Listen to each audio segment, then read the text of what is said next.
So for today's video guys ay ituturo ko sa inyo kung paano naman mag tiles ng CR. Pero bago ang lahat, intro muna tayo.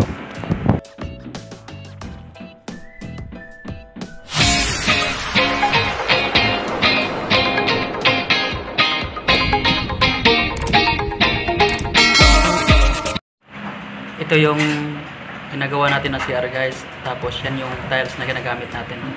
Meron siyang haspin na buuhan. Tapos yan, gumamit tayo ng tile spacer. Meron tayong layout dyan. Nandyan na yung sukat. Bali, meron tayong sinusunod na plano. So yung nakalagay sa plano, yung shower niya is 117 cm. So yan na po yung 117 cm. Master plan po yan. Kaya yan po yung sukat natin dyan. So yan na po yung layout natin. Yan yung 117 cm vertical. Bali nakahulog na po yan. Yan po yung susundan natin sa tiles natin. Kailangan di tayo maligaw dyan sa tansi na yan. Dapat pantay tayo dyan. So ito po yung tiles na ginagamit namin. Ayan. Nilagyan namin siya ng tagging para di kami malito kung saan yung kukunin namin. Bali, yan po nakalagay elevation A number 4, ibig sabihin sa elevation A siya pang-apat na patong. Yon, elevation D number 1, elevation D siya unang patong.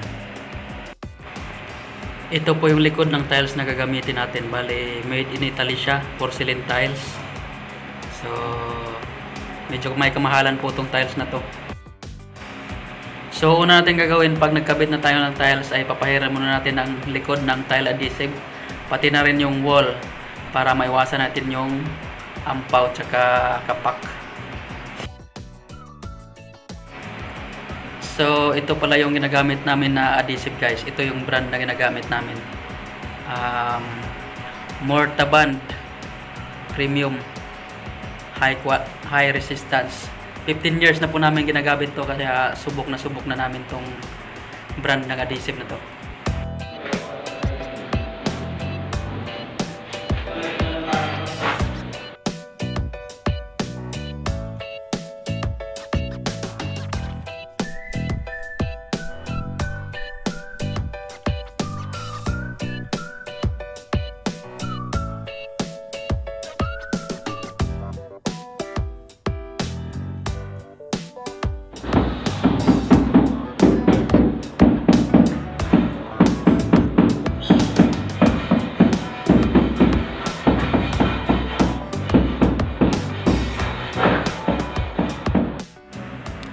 After natin may kabit yung tiles, ay i-check muna natin kung nasa hulog ba siya sa kabilaan.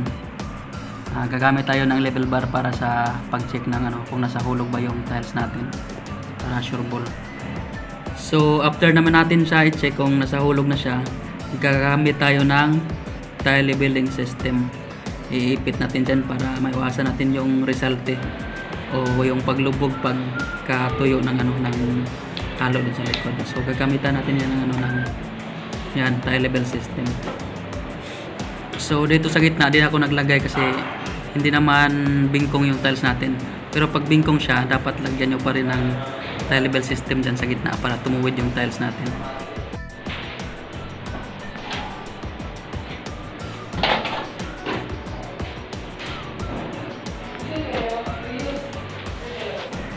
So dito, naglagay ako ng 4 na tile level system kasi sobrang bingkong ng tiles.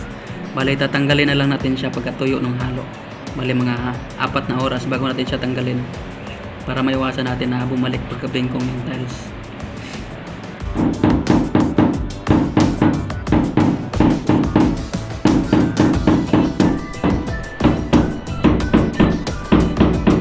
So yan na yung pinakaunang wall natin. Bale, sa kabilang wall naman tayo. Bale, kukuha lang tayo ng eskwala doon sa kabilang wall. Gamit tayo ng isang buong tiles. So, dito nakapag-eskwalahan tayo. Meron din tayong tansi na vertical yan, pataas. Yung sukat niyan is 113 cm kasi yung sa plano natin sa shower is 113 cm. So, yan na po yun. Kinuha na natin siya ng eskwala galing doon sa kabila. Tapos, babatak na din tayo ng tansi pamunta sa kabila. Actually, nandyan na yung tansi natin. Yan, nasa level na po yan.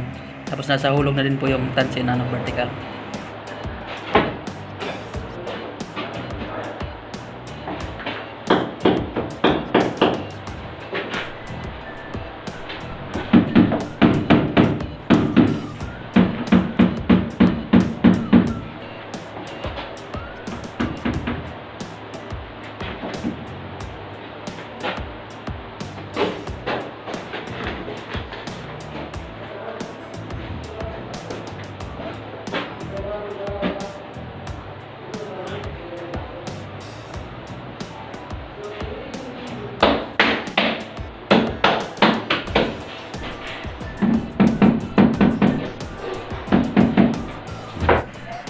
So dyan sa side na yan, hindi pa natin siya pwedeng kabitan kasi wala pang abang yung plumber.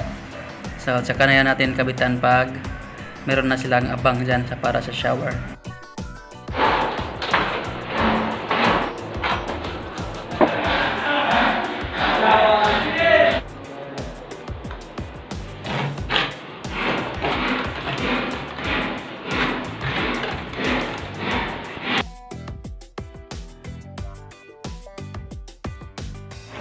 So dito sa kanto ay naka 45 degree lang tayo.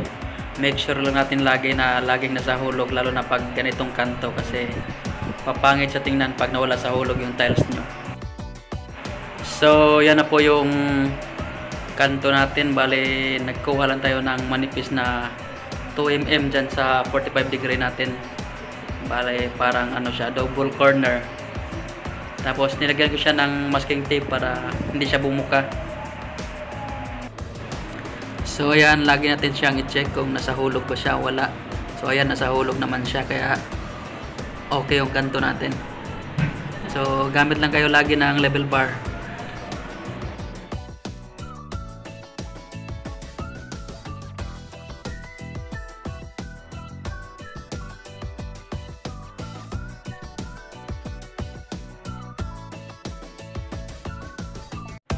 So dito sa side na to ay nilagyan natin siya ng markings ng water supply para maiwasan natin siyang mabutas yung water supply natin pag maglalagay dyan ng cabinet.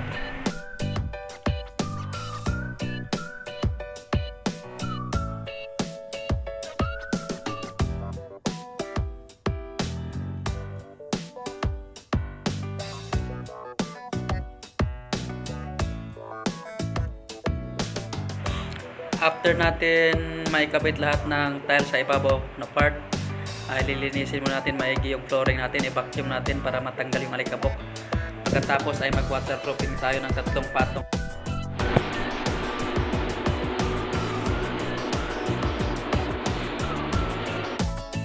So after natin siya mapahiran ng isang coating, ay patuyuin muna natin siya ng isang araw at kinabukasan na naman natin siya pahiran ulit. After ng 3 pahid ay pag tuyo na siya, pwede na natin siyang lagyan ng tubig. Ayan, tuyo na siya, 3 patong din siya, kaya pwede na natin siya lagyan ng tubig. So ayan po, meron tayong nailagay ng tubig. Dapat naka 2 inches yung lalim ng tubig natin na inilagay dyan. Tsaka dapat yung mga drain, yung mga tubo, lalagyan natin ng harang para hindi pumasok yung tubig, para hindi maubos yung tubig natin. So after 3 days, tsaka natin siya obserbahan doon sa ilalim kung walang tagas. Kung walang tagas, pwede na natin tanggalin yung tubig. Pwede na natin ipagpatuloy yung tiles sa laylayan tsaka sa flooring.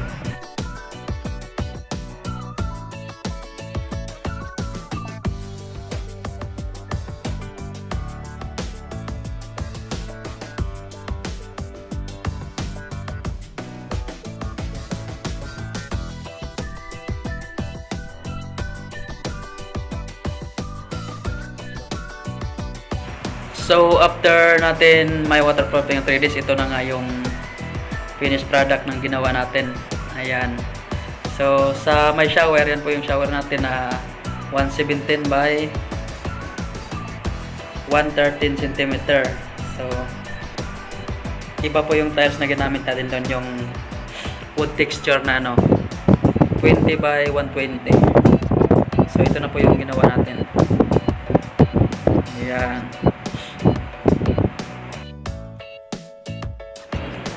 So ito na yung kabuuan ng ginawa natin, guys. Bali yung kulang na lang dito is yung gripo, yung cabinet, yung sink, tsaka yung partition ng shower. Bali yung partition dyan is yung tempered glass. Tapos ayan yung yung dyan nakalagay yung yung tempered glass sa bikat na yan, sakto dyan. Tapos ayan na pala yung inidoro natin, nakabit na rin. Bali yan, andyan na siya. Yan yung inidoro, guys, na naghahalaga na 250,000 pesos.